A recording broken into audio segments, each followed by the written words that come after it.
Televizijsko občinstvo, prijazno vas pozdravljam v novi televizijski oddaji Nostalgija. Moj današnji gost prihaja iz sveta gledališča, filma, radia in televizije. Kot igralec je nastopil v številnih gledaliških predstavah, v filmih, v radijskih igrah in televizijskih nadaljevankah. Poseben pečat je pustil kot izjemen televizijski voditelj, svoj glas posoja v oglasih, televizijskih risankah in televizijskih sinhronizacijah in še bi lahko naštevali. Čeprav se je kot igralec upokojil, še vedno nastopa v gledališču. Zapisan je gledališču, gledališče je njegov drugi dom in igranje v gledališču je zanj več kot poslanstvo, je način življenja, ki plemeniti njegov vsakdan. Z nami je Pavle Ravnohrib, vrhunski slovenski gledališki in filmski igralec, ki ga slovenska javnost pozna po številnih vlogah in umetniških upodobitvah, ki jih je skozi dolga leta v gledališču poustvaril v številnih igrah. Za uvod v današnjo oddajo poslušajmo Prešernovo Zdravljico. Prosim. Prijatelji, odredile so trte vince nam sladko, ki nam oživlja žile, srce razjasni in oko, ki utopi vse skrbi, v potrtih prsih ubudi. Komu narpret veselo zdravljico, bratječmo zapet. Bog našo nam deželo, Bog živi v slovenski svet. Brate, vse, kar nas je, sinov sloveče matere. Sovražnike z oblakov rodu naj našega treši grom. Prost, ko je bil očakal, naprej naj bo Slovencev dom. Naj zdrobenih roke si spone, ki jih še teže. Edinost, sreča, sprava, k nam naj nazaj se vrnejo. Otrok, kar ima slava, vse naj se v roke sežejo, da oblast in z njo čast, ko pred, spet naša bosta last. Bog živi v Slovenke, prelepe, žlahtne rožice. Ni take mladenke, ko naše krvi dekle. Naj sinov zarodnov iz vas bo strah sovražnikov. Mladenči, zdaj se pije zdravljica vaša, vi naš up. Ljubezni domačije noben naj vam ne usmrti strup, ker po nas bude vas jaz srčno branit klical čas.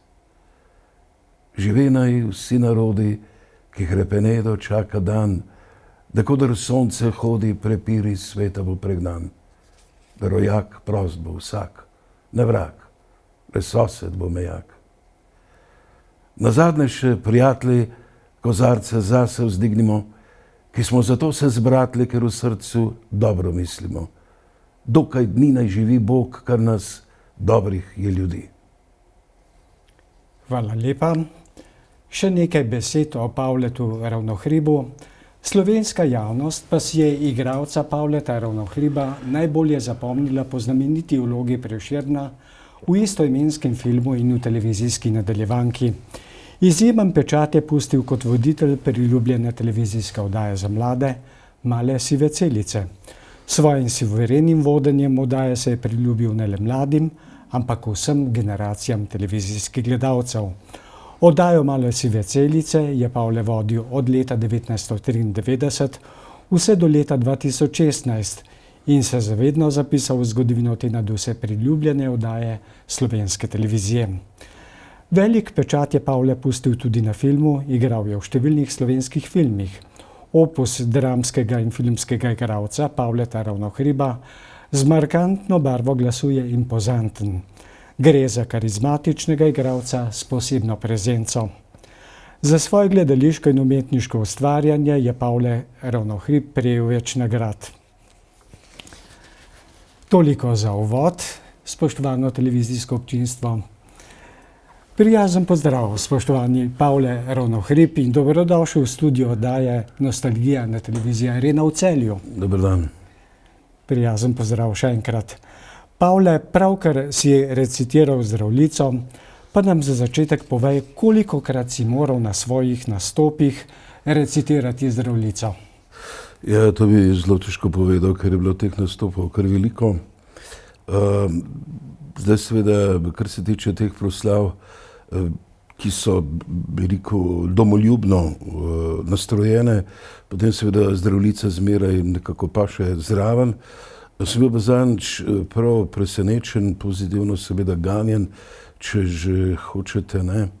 In sicer je Društvo podeželskih žena Kostanovica na Krki praznovalo 30 let obstoja in na koncu sem zrecitiral zdravljico in čeprav praviloma ostanemo v glasbeni, torej 7. kitici, pa je občinstvo ustalo, ko sem recitiral zdravljico, to se mi zdelo prav posebej ganljivo, no. Lepo.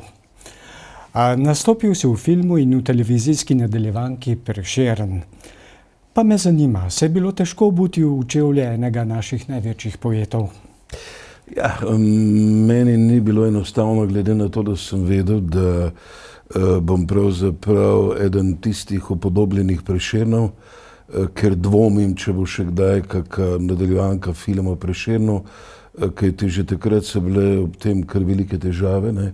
Šlo je za 200-letnico rojstva in seveda, ker ima film in televizija ima kar veliko moč, ne, je seveda potem ta pomen še toliko večji, ne. Jaz sem se seveda tega zavedal, predvsem sem se zavedal tega, da bodo ljudje, potem ko bodo gledali to nadaljevanko ali ta film, na nek način Prešerna presojali tudi preko moje vloge. In to sem čutil kot tako izjemno odgovornost in mislim, da je bilo to prav tisto, kar me je na nek način, če se prav razumemo, celo oviralo, ne, ko sem se nekako tega bremena rešil, potem so šle te stvari veliko lažje, ampak seveda film je stvar, ki se ne snema narativno, torej od začetka do konca, tako kot ga gledajo gledalci, ampak se montira in mogoče tisti prvi začetni kadri niso toliko moteči, čeprav jaz, ko sem gledal film, sem zmeraj seveda tudi podoživljal snemanja taka, kot so bile. Dobro vem, da kamorkoli prideš, mnogi ljudje ne rečejo več, prišel je Pavle Ravnohrib, ampak preprosto Prešeren. Pa me zanima, ti to godi in si ponosen nad vzdevkom Prešeren? Ja, seveda mi to godi, ne, ker sem ponosen na to, ne, ker to pomeni, da so me ljudje sprejeli, da so sprejeli tudi Prešerna, takega, kot sem ga podoživljal jaz. Čeprav, kot sem že omenil, so to zelo odgovorne stvari, kajti kakšen je bil Prešeren, ve sam nebeški Bog. V smislu, lahko o njem svoje mislimo. Je pa seveda res, da razen podatkov, ki so dokaj skopi, govorim seveda o biografskih podatkih, in pa njegove poezije nimamo ničesar. Vemo, kako je v vsakdanjem življenju, kako določeni ljudi včasih sodimo tudi krivično in mogoče se zgodi to lahko tudi s Prešernom. Takrat je bil okrog tega, če se tako izrazim, kar velik halo, namreč Prešerna si pravzaprav kot vsakdanjega človeka na Slovenskem nismo niti predstavljali.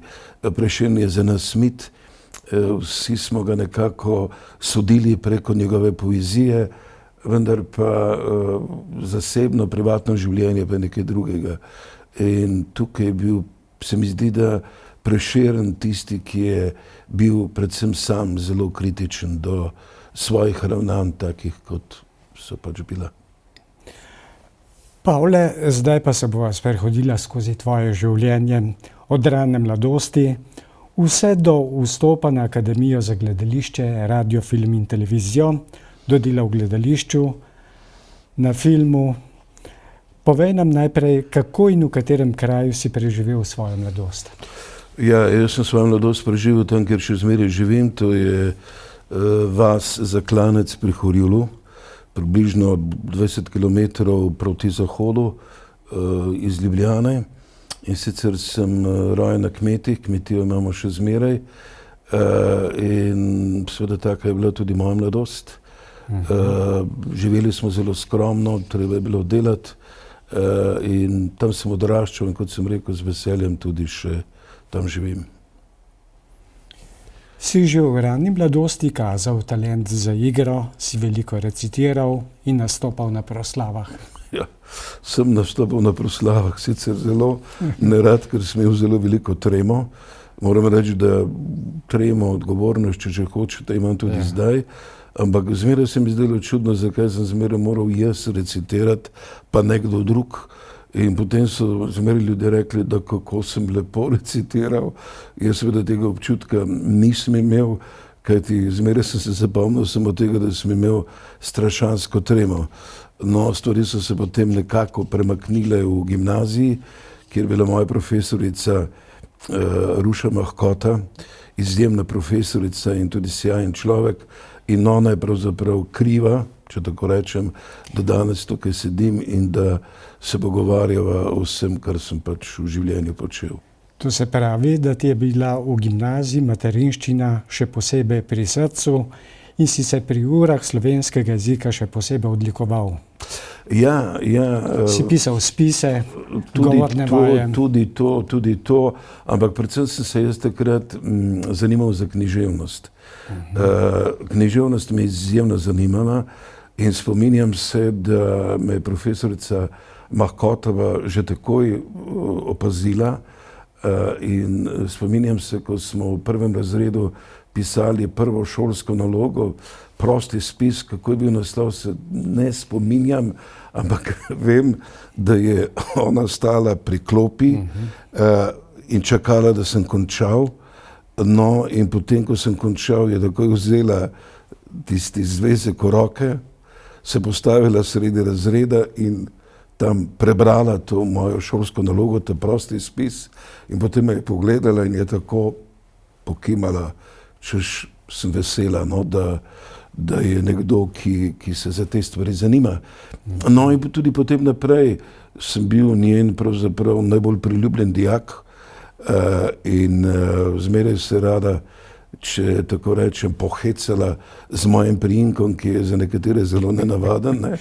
Ona je bila zelo hudomušna, duhovita in kakor da se nikoli ni spomnila, kako se pišem. Ne? In potem sem bil pravzaprav vse vrste geografskih pojavov, kolikor jih je, od Kriva dolina, Kriva planina, ne vem kaj vse. Ampak moram reči, da je pravzaprav ona tista, ki mi je na nek način dala tudi to samozavest, ne?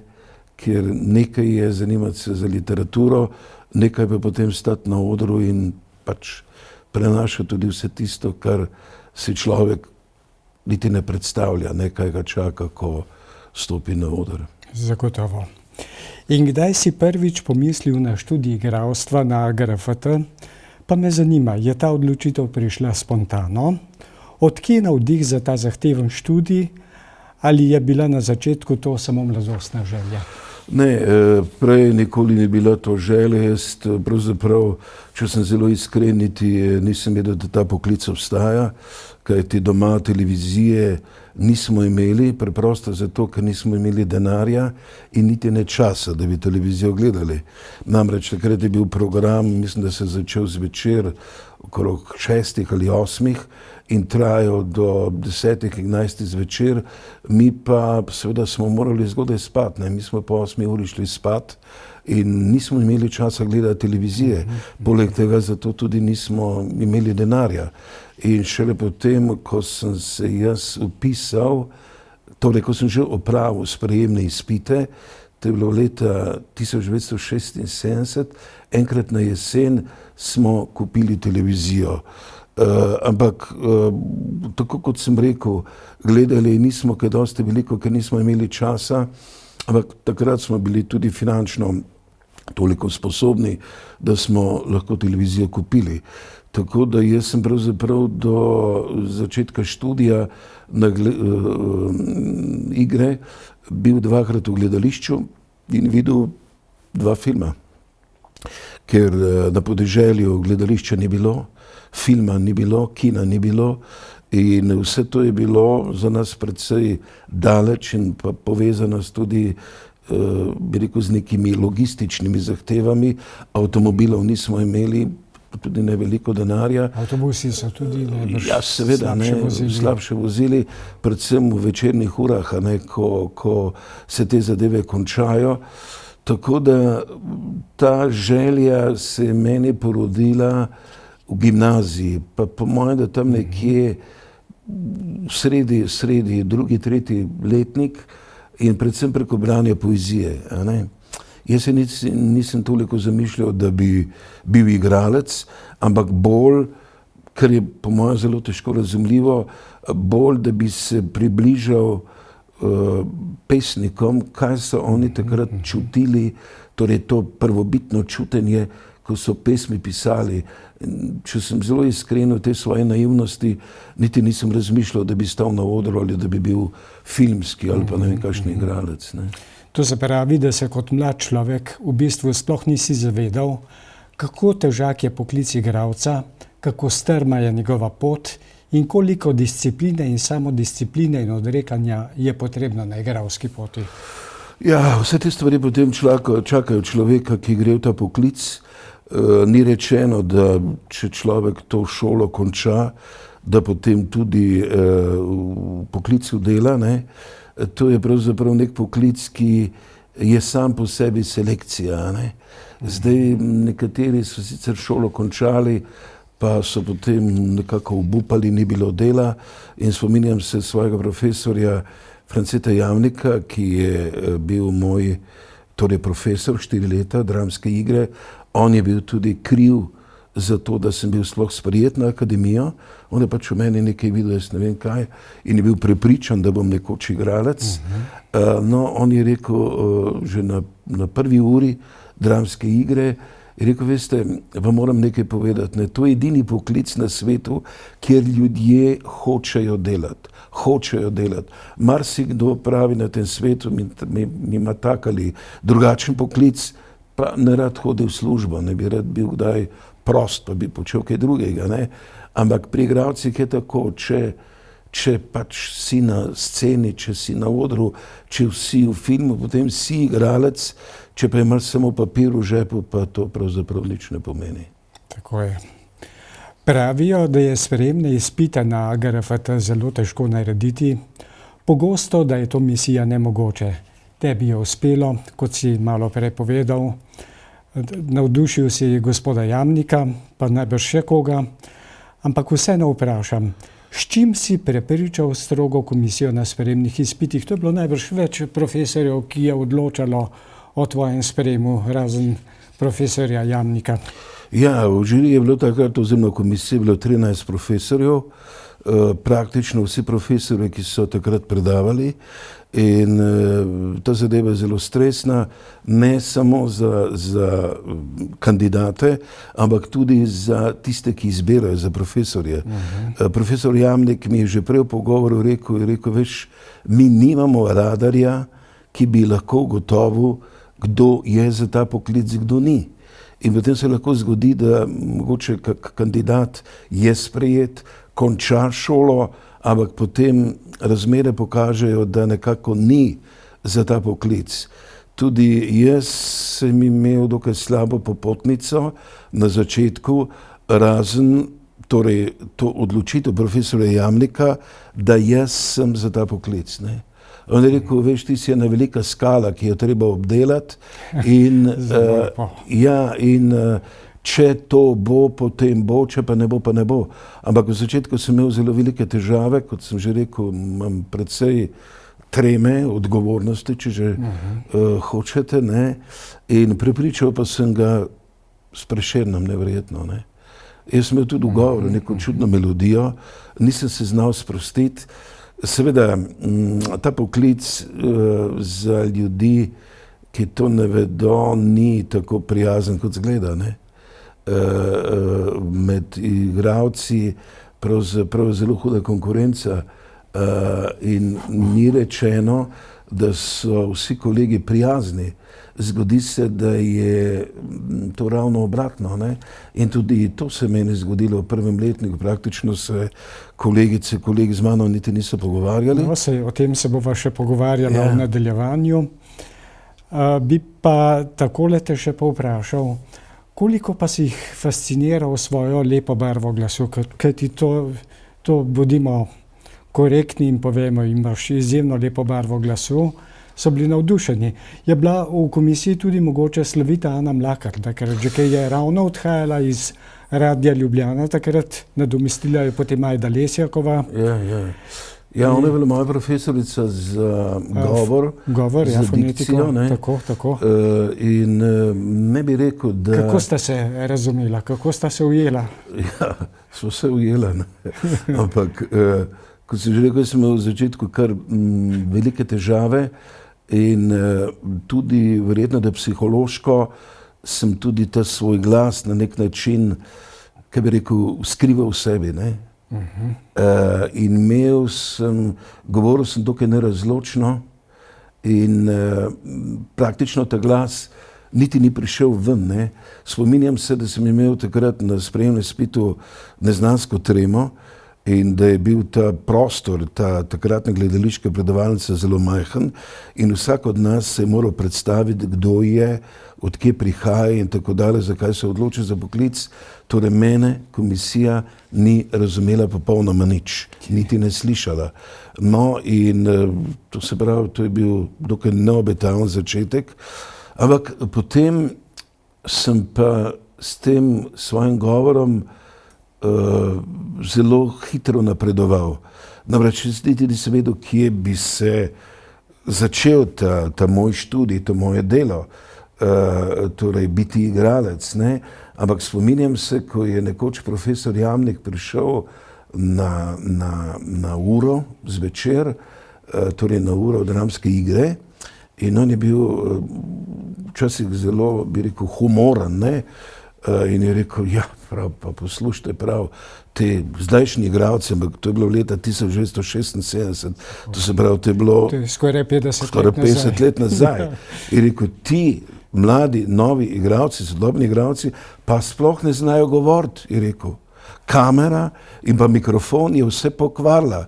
Pravi, včasih tega ni bilo in igralci so morali v gledališču biti jasni in pa tudi glasni v govoru. In je rekel, vsi so prihajali 1 uro pred vajo ali pred začetkom predstave in vsi so delali vaje, dobesedno takole pokazal.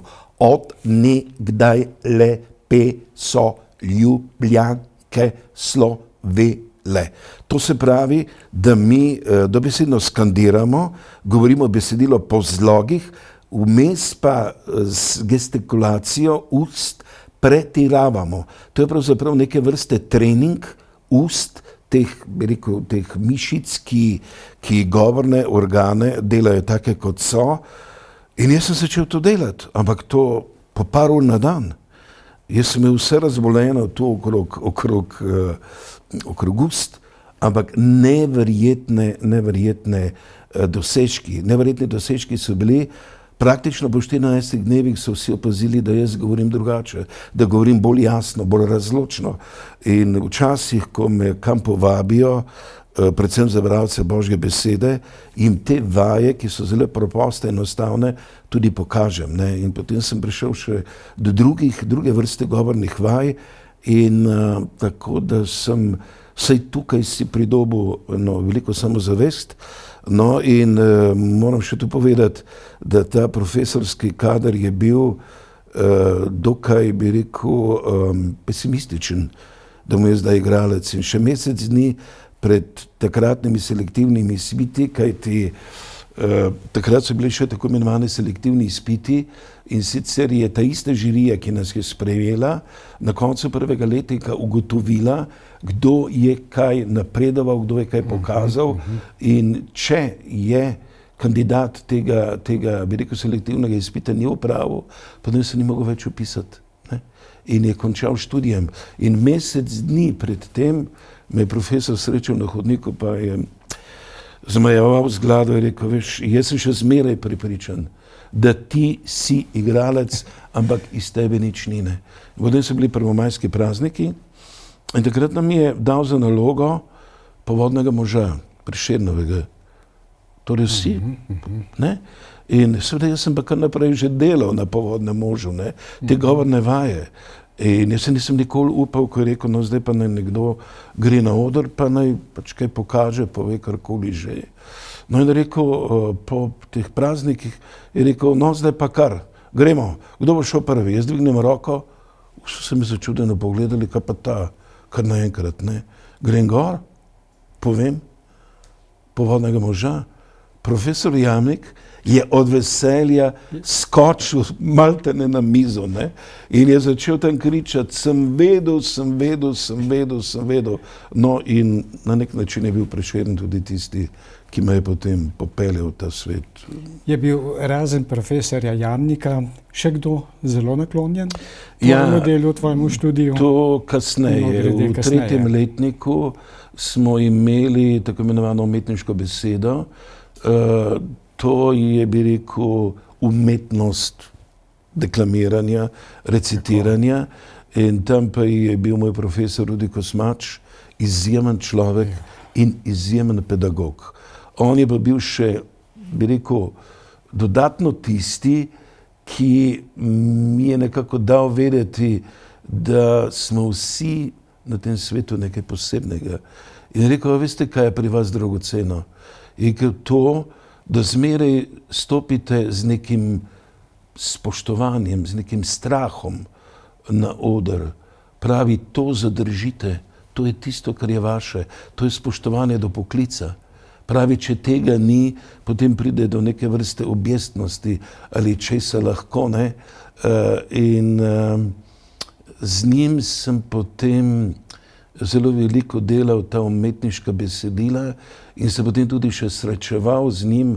On je imel ob četrtkih je imel potem predavanja, vmes je imel nekaj ur prosto in jaz sem ga zmeraj takrat obiskoval v tej njegovi garderobi in so se pogovarjala o mnogih rečeh, ne, o življenju, o poklicu, o vsem. Rekel bi lahko celo zelo intimne stvari, ne. No in potem, ko je umrl, je mene to neznansko prizadelo, ne. Jaz sem jokal kot otrok takrat, ko je Ker umrl je pa dokaj mlad, ne? Ja, pa zelo hitra smrt, on je praktično umrl na generalki na odru, ne. No in potem je gospa, torej vdova, povabila domov mene in še eno kolegico, češ da naju je imel pa najbolj rad. In pravi, potem je rekla gospa, on je bil tako nesrečen, ker se vi niste odločili, da bi pri njem nadaljevali študij, torej umetniške besede. Jaz sem bil pa tako, bi rekel, ne samozavesten, da bi to z veseljem počel, ampak jaz se mu nisem upal predlagati. On mi pa tudi ni rekel, ne.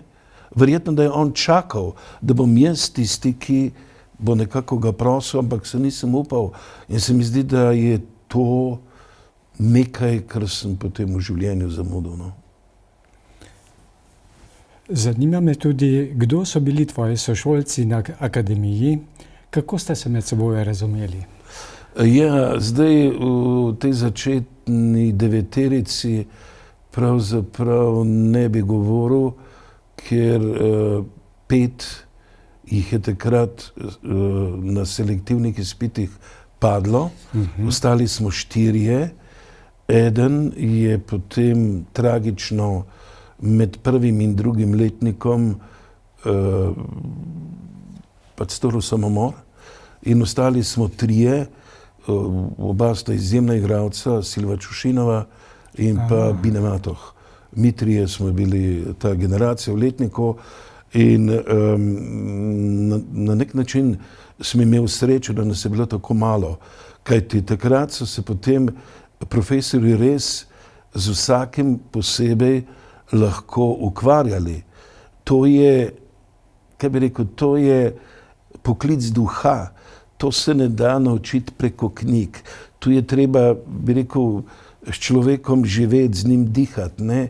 To je, če vzamemo najbolj pozitivne primere iz športa, ne, tudi vrhunski tekmovalci niso verjetno v neki kategoriji 100, ne vem koliko, a ne, še, ampak ima vsak od njih osebnega trenerja, ne, ki ga tudi z te človeške plati pozna. Ne?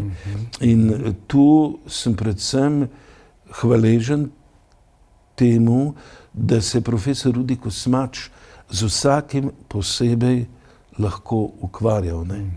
Ker sicer je pa to težko. Zanima me tudi, je bilo v času študija med študenti, ravno si omenil, da vas ni bilo prav veliko, že čutiti kaj rivalstva, tekmovalnosti, predvsem pa, kdo bo na obveznih vajah boljši, kdo bo nek prizor zaigral bolje. Jaz takrat tega nisem čutil, ne? Mogoče, da je bilo, ampak jaz s tem nisem se ukvarjal, niti nisem imel tega občutka, kajti gledališče je pravzaprav kolektivna stvar. Ne? Tako. To je zelo podobno kot šport, ne? Če vzamemo nogomet, ki je tako priljubljen, mi imamo lahko 11 superzvezdnikov, ampak ekipa ne štima. Ne? To se mnogokrat zgodi, da tudi če so sami zvezdniki v ekipi, te stvari enostavno ne gredo najbolje. Ne? Predvsem sem potem tudi delal v skupinah in pa v gledališču, kjer je bila važna predstava, važen je bil prizor, ne pa vsak od nas. Ni šlo za tekmovanje med nami, ampak je šlo za sožitje. Ne? In sem pa seveda potem kasneje v poklicu kar nekajkrat doživel, da je prišlo do tega tekmovanja, ne? Celo do nagajanja, ne? Da bo pač jaz nekaj naredil, da bom vas presenetil, ne? In da boste se vi zmedli, pa potem ne boste odigrali tako, kot je treba. Ampak te stvari jaz preziram in imel sem pa srečo, da pravzaprav da so mi bile te stvari, mi niso bile toliko usojene. To se pravi, razgiban študij na akademiji je najbrž kar hitro minil, 4 leta.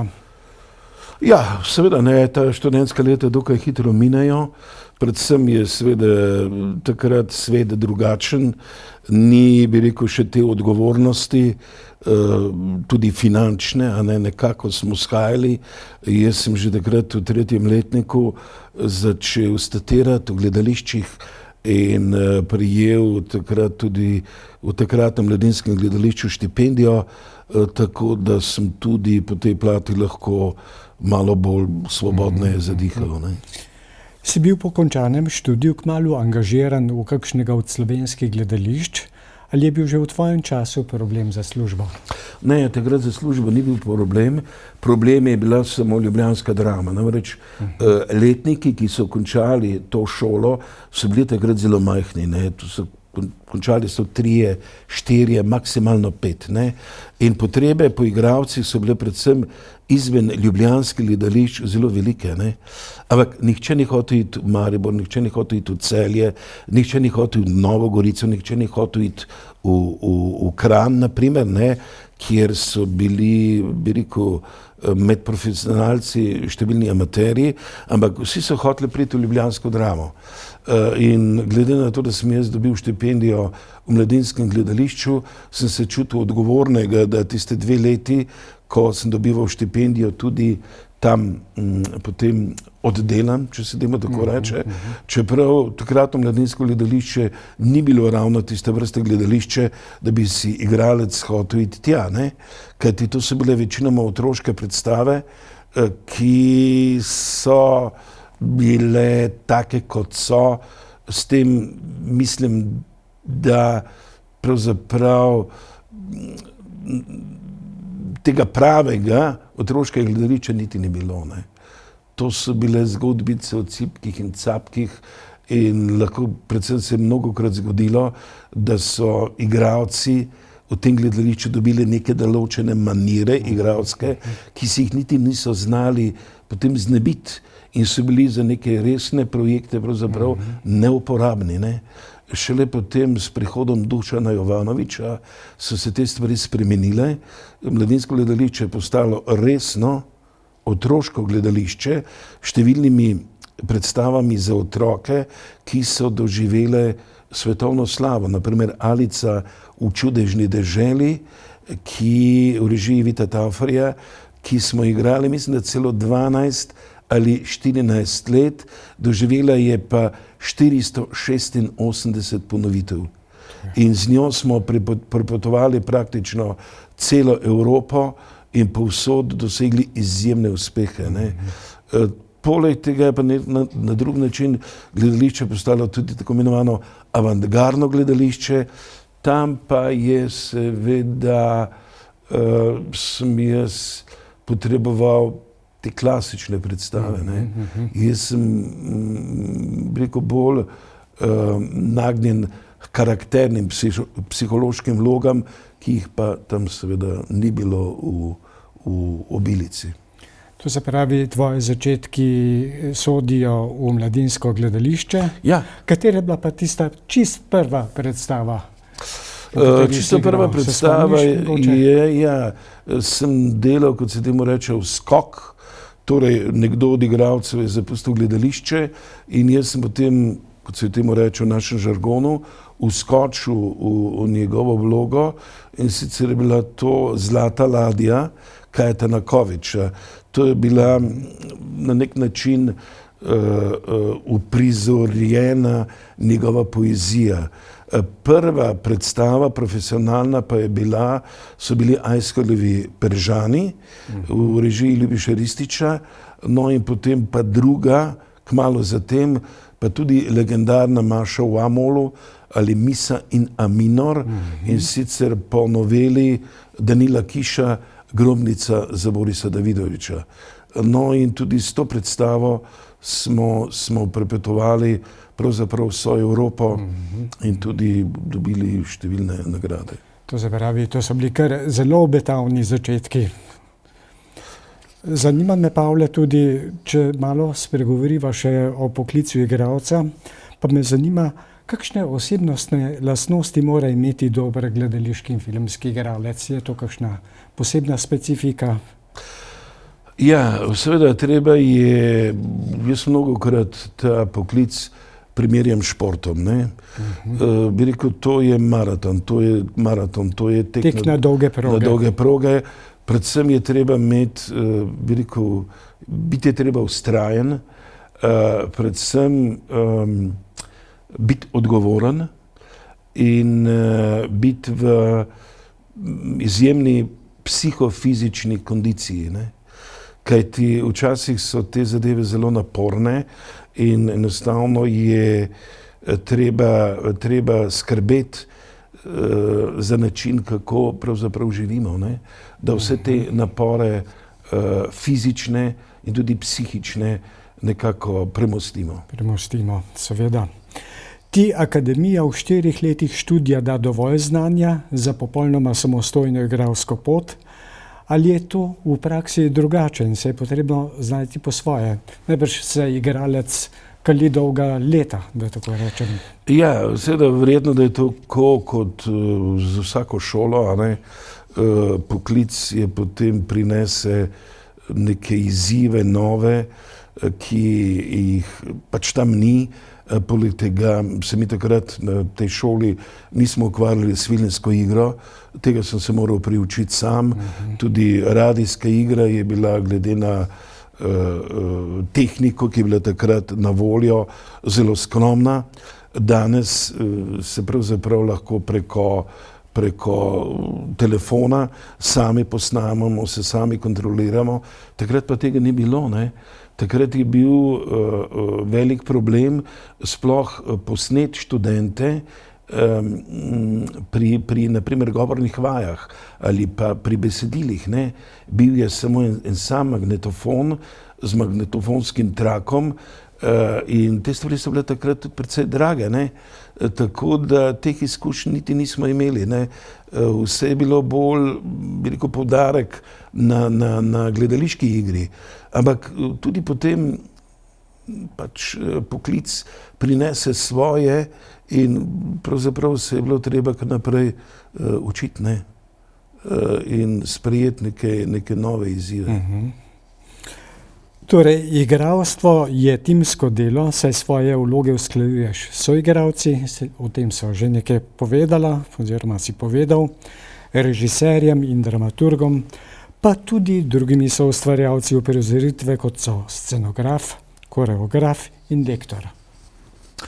Ja, seveda, ne, to je timsko delo, ne, je seveda veljajo neka nenapisana pravila, ki se jih jaz držim, ne, to se pravi, jaz vsakega od naštetih poklicev spoštujem in nekako ne posegam v njegovo delo, ne. Razen, če me kdo vpraša, kaj si o tem mislim, ne. Vesel sem, če se zgodi, da pride do sožitja, bodisi in v scenografiji, posebej tudi v kostumografiji, včasih, ne, če so to bile neke karakterne vloge, sem bil prav vesel, ne, da je obleka, ki sem jo dobil, ne, nekako ta lik poudarila, ne. Včasih pa se je zgodilo, da s tem ni bilo nič, ne. In če je tudi kostum pravi, igralec dobi neko dodatno moč, ne, dodatno samozavest, ne. Je pa seveda potem bistveno sodelovanje z režiserjem, ne. Zdaj, če pride do tega sožitja, je to prav, če pa ne, zna biti pa hudo narobe. To se pravi, da gre za nekakšno simbiozo. Se mi zdi, da mora biti ekipa izjemno usklajena, da gledališka predstava dobro uspe. Imam prav? Ja, seveda pa še nekaj je, ne. Režiser mora biti neka, bi rekel, avtoriteta, ne. In predvsem, kar sem že prej omenil, sem včasih doživel v nekih skupinah, da so potem, če režiser to ni bil, ne, so potem to delo prevzeli igralci, kar pomeni, da na koncu piše, je katastrofa, ne. Ker igralec se mora ukvarjati sam s sabo in ko se ukvarja sam s sabo, ne more drugim pamet soliti, kaj naj naredi in kaj naj ne naredi. Jaz zmeraj rečem, tu gre samo za tehnične dogovore, a lahko mogoče kolega mečken prej ali pa bliže stopiš ali pa v interpretacije se jaz nikoli nisem vtikal, ne. To je stvar režiserja. Če režiser to opazi, pač opazi, če ne opazi, je to potem njegov problem. Ampak to se seveda dogaja, ne. Pavle, zdaj bi pa postavil eno, mislim, da kar zanimivo vprašanje, saj ljudje ne vemo, gledalci. Kako nastaja nova gledališka predstava? Jaz osebno si predstavljam, da se vse začne z izborom igralcev, ki bodo igrali v predstavi. Ključen je režiser, to si že malo prej poudaril. Pa bi te prosil, da nam opišeš ta protokol vse od začetka nastajanja predstave do premiere. No, zgodijo se neke stvari, na katere, hvala Bogu, jaz nimam vpliva, ne. To se pravi, če gre za gledališče, če gre za skupino, potem že nekdo izbere besedilo, ne. Torej, igralci pri tem nimamo nič, ne. Besedilo je že izbrano, potem vodstvo gledališča izbere režiserja, mu ponudi neke določene igralce, ne, ki so tam zaposleni ali ki bi eventualno lahko določene vloge igrali, ampak izbor potem naredi režiser. Izbor naredi režiser, no in praktično jaz kot igralec na to nimam vpliva, ne. Režiser naredi izbor in seveda potem se začne študij, tako imenovane bralne vaje. Najprej preberemo besedilo, se pogovarjamo o vlogah, bi rekel, teh psiholoških ozadjih, ne, in potem, kot rečemo v žargonu, gremo v prostor, začnemo delati prizore, ne. Potem tam se pravzaprav to pravo delo šele začne. Takrat se ti liki, če je to take vrste gledališče, začnejo lepiti na igralca, in tu je tudi režiser zelo pomemben, ne, da ve, kdaj lahko intervenira, da nekako pozna igralca v, bi rekel, dobesedno v srce, da ve, na kakšen način lahko odreagira, da ve, na kakšen način mu lahko sugerira. In tukaj je potem tisto, bi rekel, glavno občutljivo delo. Ne.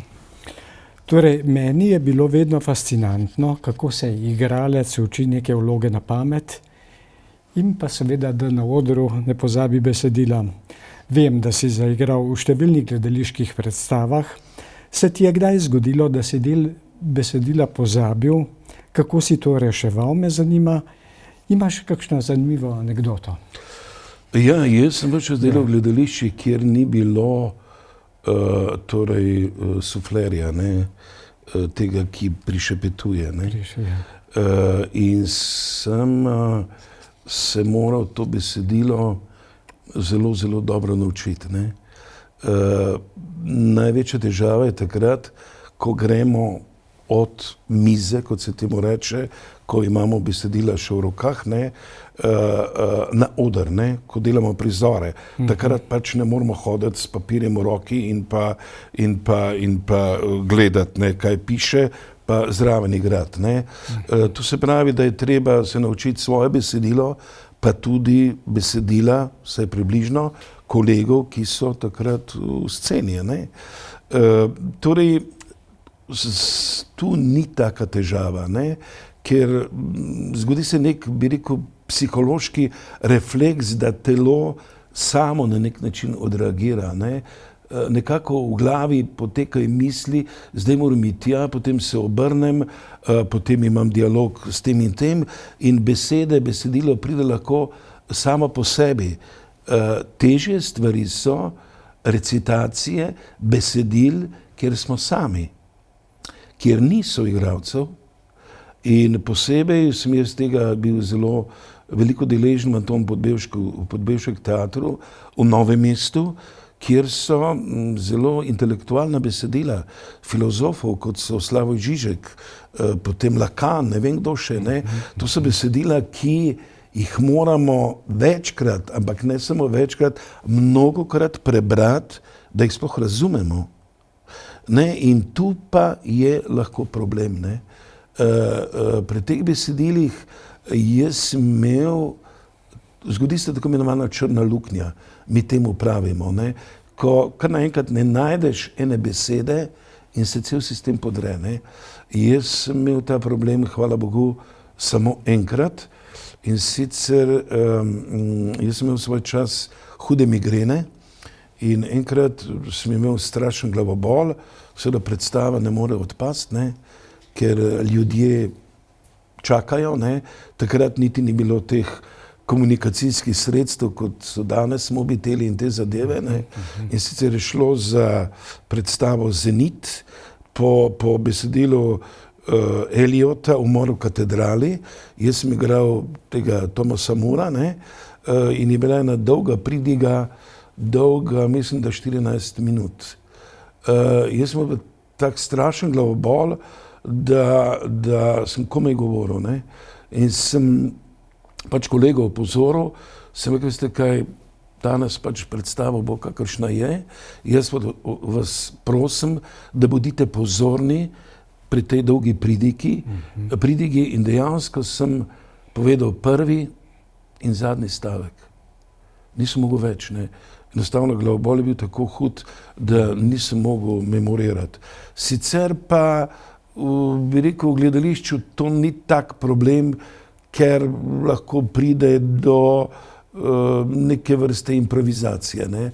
Težje pa je, kot sem že rekel, ko je človek sam, pa če je še to Cankarjev dom, državna proslava, kjer je kamera zoomirana na obraz in tam se pač vse vidi. Ne. Poleg tega je to včasih tudi poezija, ki jo vsi poznajo. Ne. Zdaj, kaj bi rekel, zdravljico nekaj po svoje povedati, ne gre. Ne. In to pa so težje stvari. Pavle, zdaj pa nam povej, kako je tekla tvoja karierna pot v slovenskih gledališčih. Kolikor vem, si bil najdlje zaposlen v Slovenskem mladinskem gledališču in potem si prešel v Novo mesto. Anton Podbevšek Tako, teater, Vmes si nastopal in gostoval tudi po drugih gledališčih. Kako je pravzaprav potekala ta pot? Ja, ta pot je potekala tako, kot sem povedal na začetku. Torej, jaz sem takrat dobil štipendijo v Mladinskem gledališču in potem sem imel namen ostati pač 2 leti, ne? Ampak se je to gledališče tako spremenilo v, kaj bi rekel, pozitivno smer, ne? Da sem potem tam ostal kar naprej, ne? In bil tam 3 mesece manj kot 30 let. Potem so se zgodila neka neprijetne stvari, tako da sem pač moral od tam iti in šel v Anton Podbevšek teater Novo mesto, kjer pa sem že spet več kot 15 let. Torej 2/3 je bilo Mladinsko gledališče, 1/3 pa Anton Podbevšek teater. Je pa seveda res, da sem potem sodeloval s številnimi slovenskimi gledališči, praktično z vsemi. Sodeloval sem tudi z amaterji na Koroškem, torej na avstrijski strani, več predstav, mislim, da 3 ali 4, potem na Tržaškem, še posebej rad delam z našimi zdomci, in pa seveda v vseh alternativnih gledališčih. Zelo veliko sem delal na radiju, potem na televiziji, in to, kar zadnje čase počnem, da sodelujem na raznih prireditvah, bodisi v pogovorih, bodisi kot recitator, bodisi kot voditelj, torej na nek način nisem neke vrste klasični igralec, ki bi delal samo v gledališču. Pravzaprav v zadnjih časih v gledališču delam še najmanj. Želim, da se zdaj dotakneva tvojih najbolj vidnih vlog v predstavah ne le v Slovenskem mladinskem gledališču v Ljubljani, ampak tudi drugih gledališčih. Katere so bile tiste vloge, ki so se te najbolj dotaknile, za katere igre je šlo, gledališke igre? Ja, jaz, kot sem že omenil, sem po tej plati imel zelo malo teh psiholoških karakternih vlog, ne. Izpostavil bi mogoče torej Gospodično Julijo, to je bila produkcija Mladinskega gledališča, kjer sem igral tega znamenitega Žana, ne.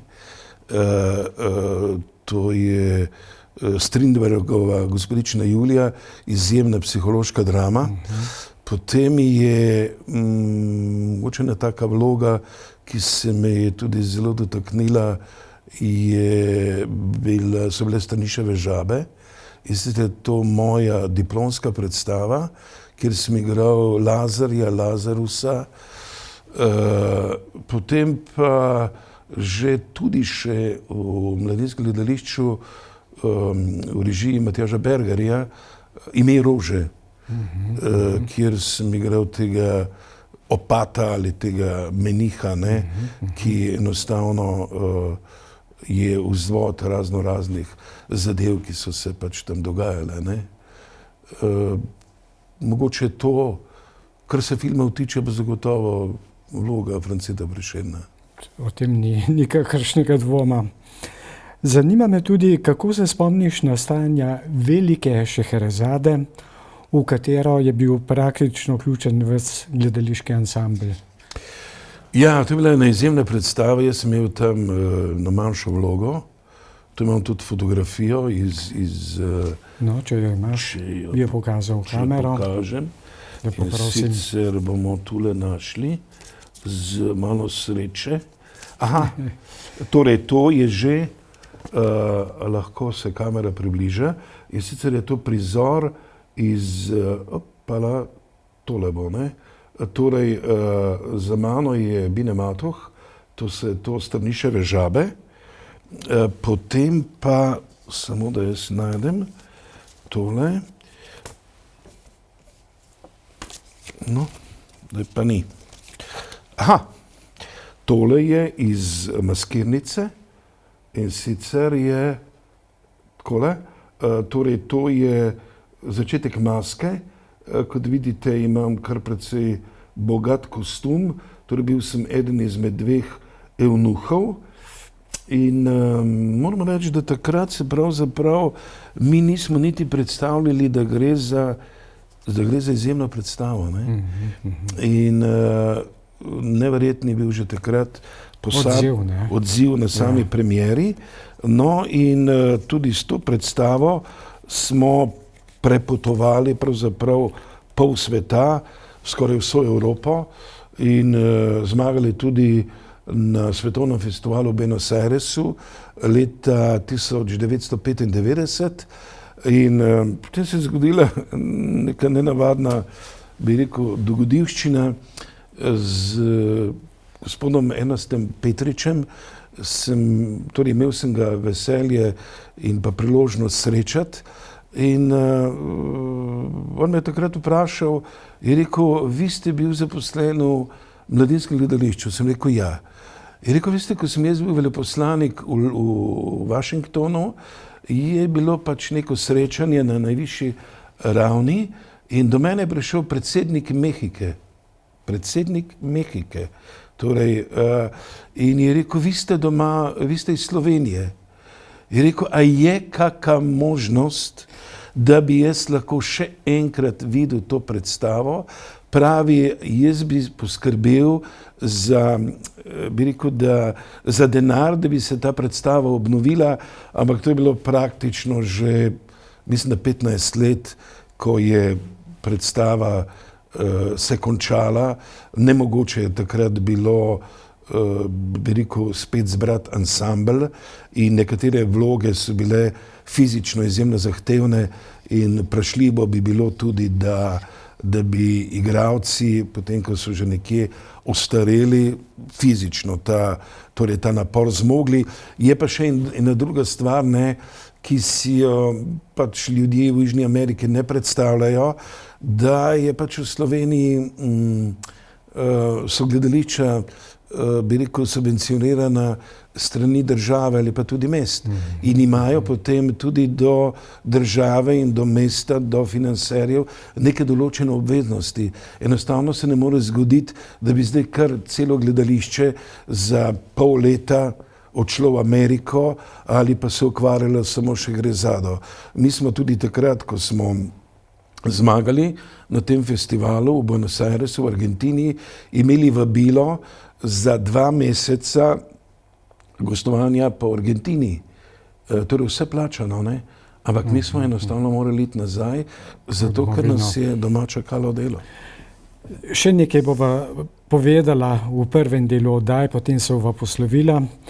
Zanima me še, kakšen vtis je nate naredil karizmatični režiser Tomaž Pandur, ki je režiral znamenito gledališko predstavo Šeherezada. To bi me še zanimalo v prvem delu. Ja, jaz sem s Tomažem Pandurjem bil samo s to predstavo, torej kot sva že rekla, to je bila manjša vloga, torej jaz nisem bil del tega njegovega ansambla, kasneje v Mariboru, in bi o teh stvarih težko kaj več povedal. Jaz sem ga takrat občudoval predvsem po eni stvari, seveda pred premiero se nekako nikoli ne ve, kako bojo stvari potekale, kajti vendarle gre samo za ljudi. Lahko da je predstava ne vem kako naštudirana, pa potem na premieri ni tako, kot bi moralo biti.